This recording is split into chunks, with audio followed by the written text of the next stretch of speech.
I wouldn't say this City team's been close. I say been close, but as good as some of the City teams he's had before. They've won the last 3 titles. This year's been a slower burner for them. Foden's really come to the top of his game at this time of the year. They had no De Bruyne for best part of 4 to 5 months. Haaland was out a couple of months.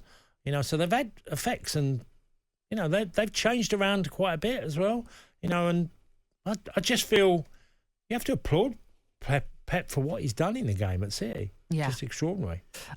By the time they kick off this game, which is at 5:30, they could be 4 points behind Arsenal, albeit that they will have a game in hand over them. So if they win this game against Wolves, they will close to within a point. And then, as I mentioned, they have a game in hand as well. And how important is that experience of a team knowing they've been in a position like this before and they have been able to go on and win the title? Well, for City, it's easy. They just seem to know what to do at certain times, and especially with regards to the Premier League, they've got such an experienced group now, and so many of them have been successful. Yeah, most of their team has already been winners from the treble last year and the seasons before.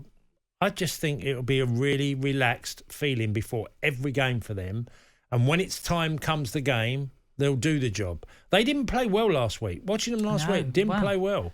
Forest made it difficult. No, they did, but they didn't. They didn't really get it going. Their possession of the ball, they were misplacing passes, but they won it 2-0, and that was it.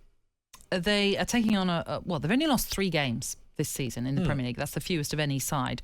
One of those defeats, in fact, came against Wolves back in September, with Wolves winning at Molineux 2-1. So they're looking to do the double over City for the second time since Pep Guardiola joined City. No side in his entire league managerial career has completed more than one double over him. Yeah. So that just obviously goes to show what an incredible manager he is, and that he can certainly stifle teams and ensure that, yeah, you can have a double over us, but you're not going to have another double over us. That's not going to happen in a season.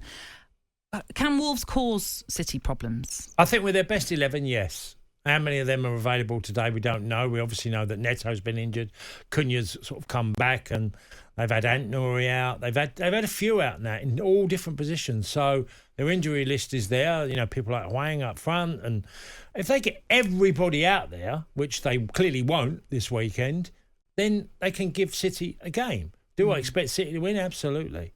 City are just a machine that keep going, and when needed, people step up. A machine that includes Phil Foden, who's having an incredible season. He was voted the Football Writers Association's Player of the Season. Yeah. I know you get involved in that, Cass. Are you happy to tell us who you went for? Ollie Watkins. Yeah, you've been bigging him up all season, rightly so, because he's having an incredible, impactful season for Villa. Why did you vote for him, and why do you think others overlooked him? Well, not really. I wouldn't say overlook. He didn't get the votes to win. He wasn't even in the top three. I was going to say he didn't make top 3. Why didn't he?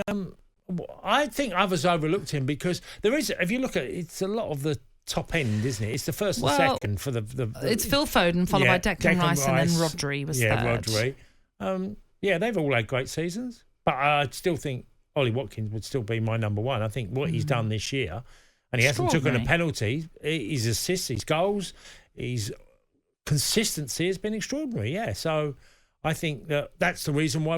If we'd have said at the start of the season, the Man City would win the league or be definitely first or second, that's an obvious. That's not really that. Arsenal, we pretty much felt with the signing of Declan Rice that they would go really well again and improve on last year. That's happened. Did we think that Villa could come fourth? No chance. How many people thought Villa could come fourth? And the one man that's totally because Villa are a good team, they're a good side. I know they had a poor defeat in midweek, but they are a very united side. The way they play, you feel like the unity between each players. But I think Ollie Watkins has been their outstanding player. Yeah.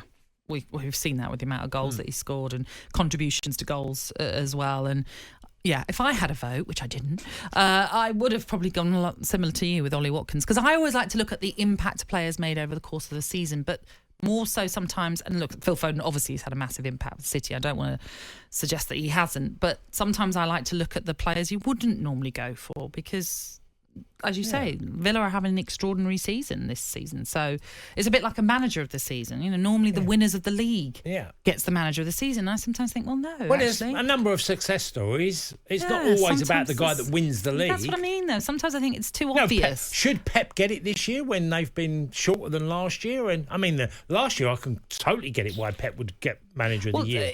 This year... I mean, this is a debate for later on, I'm sure. But you're right. I think Unai Emery definitely would be up there. I even think Andoni Iraola should be up there because no one expected Bournemouth to have this sort of season that they've had. And even Gary O'Neill at Wolves is another contender. Even though maybe their seasons are petering out. But still, just what the impact that they've had over the course of this season. I think Unai Emery's done an amazing job at Villa. That's for sure. On AM, on DAB, via the talkSPORT app and on your smart speaker. talkSPORT.